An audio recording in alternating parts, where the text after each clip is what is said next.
I'm Meenakshi Mohil from Biyani Girls College. Today I'm going to discuss about the cytoskeleton. Cytoskeleton is intracellular protein filaments which is involved in the cell shape, cell movement and intracellular movement. It consists of three fibers, cytoskeletal fibers. These are microtubules, microfilaments and intracellular intermediate filaments. So today I'm going to discuss about the microtubules.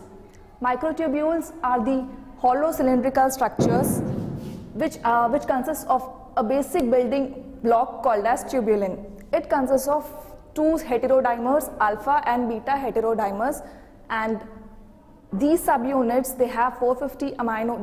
These subunits are made up of 450 amino acids, and it has a protein called microtubule associated protein, which is involved, which helps in the functioning of, or which is involved in the, which controls the microtubules. These heterodimers are arranged in a linear array of pattern to form a protofilament.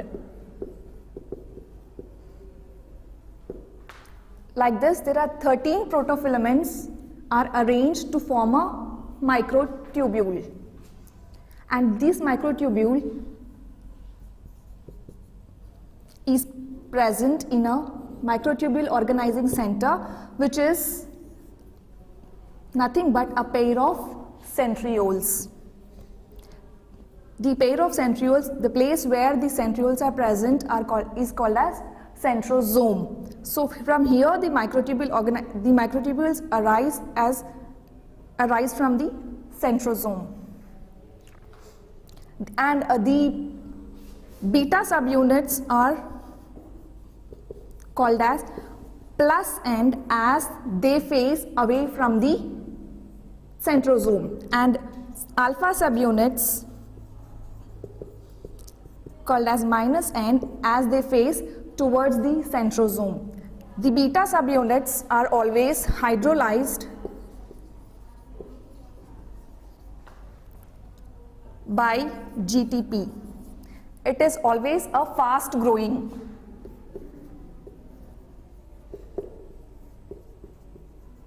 And alpha subunit is slow growing and has the minus end.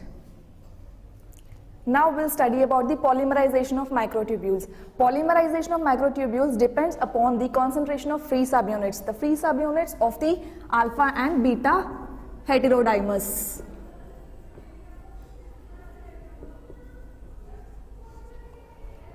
So the polymerization also depends upon the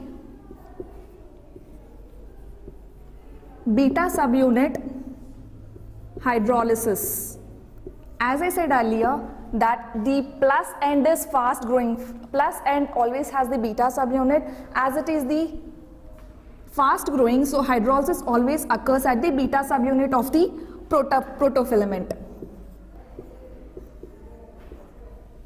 Here the hydrolysis occur by GTP, where GTP is hydrolyzed to GDP and phosphate. This is the site where the polymerization occurs, that is away from the centrosome. Polymerization occurs by addition of the heterodimers, alpha beta heterodimers, to the already present microtubule. It occurs only during the cell division, that is during the formation of microtubules for the separation of the chromosomes during the cell division. So this occurs by different methods, by trade milling. Trade milling is nothing but the addition of the tubules, the addition of the alpha beta subunits to the already present microtubules. It occurs because if the concentration of the alpha beta subunits is more than the concentration of the microtubule already present, so these subunits, they get attached to the tubule, microtubule at the beta end. Beta end, as I told you earlier, that it is a plus end which is hydrolyzed by GTP.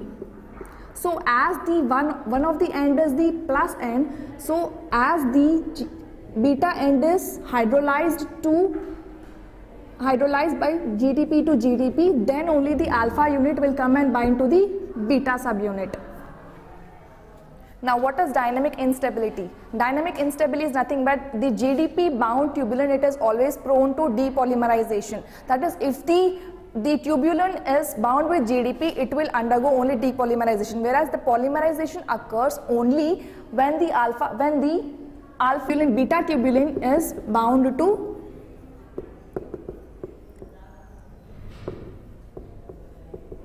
GTP. If it is bound to GDP, it is prone to depolymerization, but if it is bound to GTP, then only the polymerization will occur.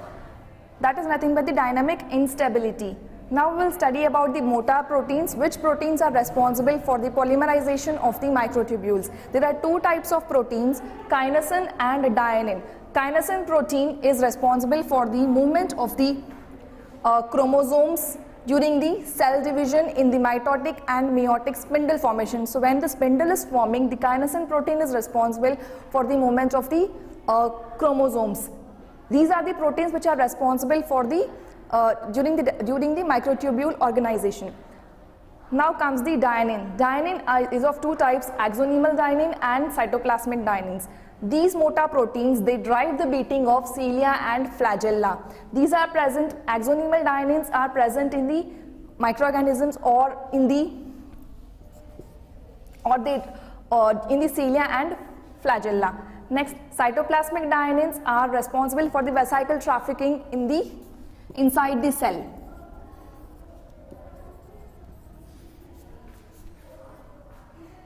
Now we will study what are the functions of the microtubules. The first function is, as I said, it is responsible for the vesicle trafficking inside the cells.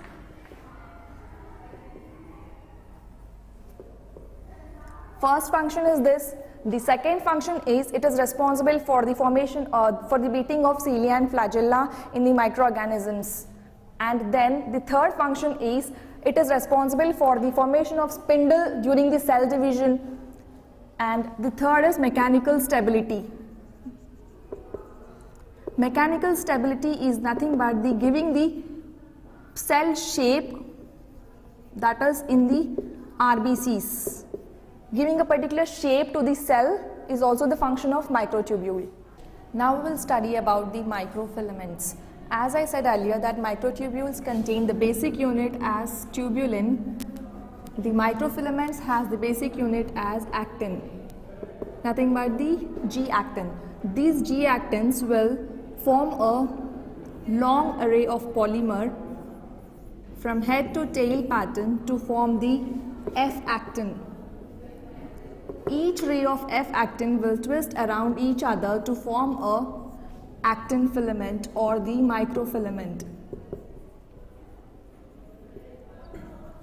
This has a diameter of 5 to 7 nanometers. Now this will form the final microfilament. As in microtubule, the plus ends are directed towards one end. In the same way, in the microfilaments also the plus ends are towards one end and minus ends are towards the other end. The plus ends are fast growing and the minus ends are the slow growing. The functions of microfilaments. Function is, along with myosin filaments, these actin filaments help in muscle contraction, and these also are useful in the pseudopodia formation and in microvilli formation. The functions of the microfilaments. Microfilaments along with the myosin filaments in the muscle helps in the muscle contraction, and other function is it is useful in pseudopodia formation and also in microvilli undulations.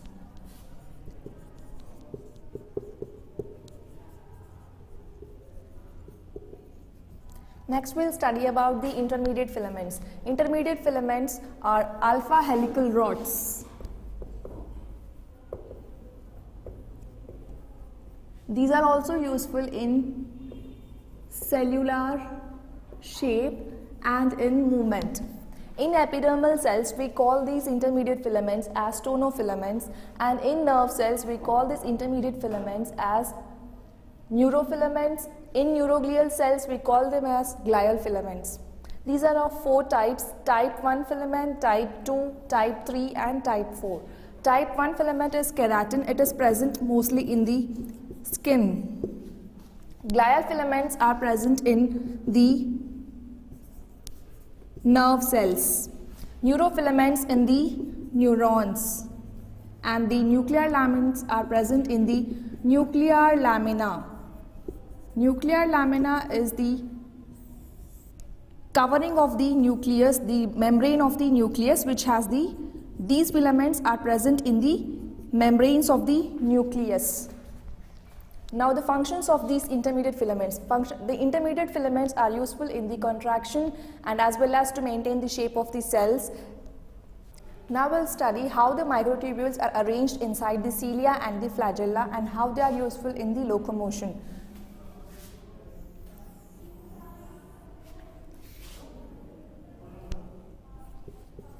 This is the cross section of cilia and flagella. How are the microtubules arranged inside the cilia? They are arranged in the 9+2 arrangement, wherein the outer layer consists of two microtubules A and B,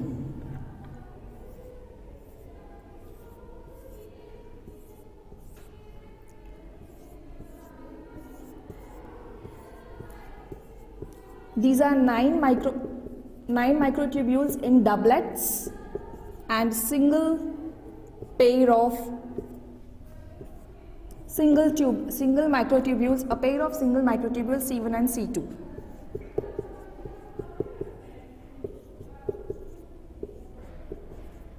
A microtubule has total 13 protofilaments and B has 11 protofilaments.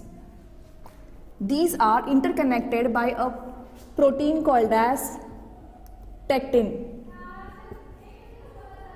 This tectin is nothing but an intermediate filament. It is helpful in the gliding movement of cilia and flagella. Next, the B is connected to A by another protein called as nexin. Next, these A microtubule has the radial spokes. These are made up of dynein. As I said, in microtubule there are 2 types of proteins, kinesin and dynein, which helps in the which controls the microtubule. In the same way, in cilia, this dynein is present in it is attached to the A microtubule. There are 2 arms, the outer dynein arm and the inner dynein arm.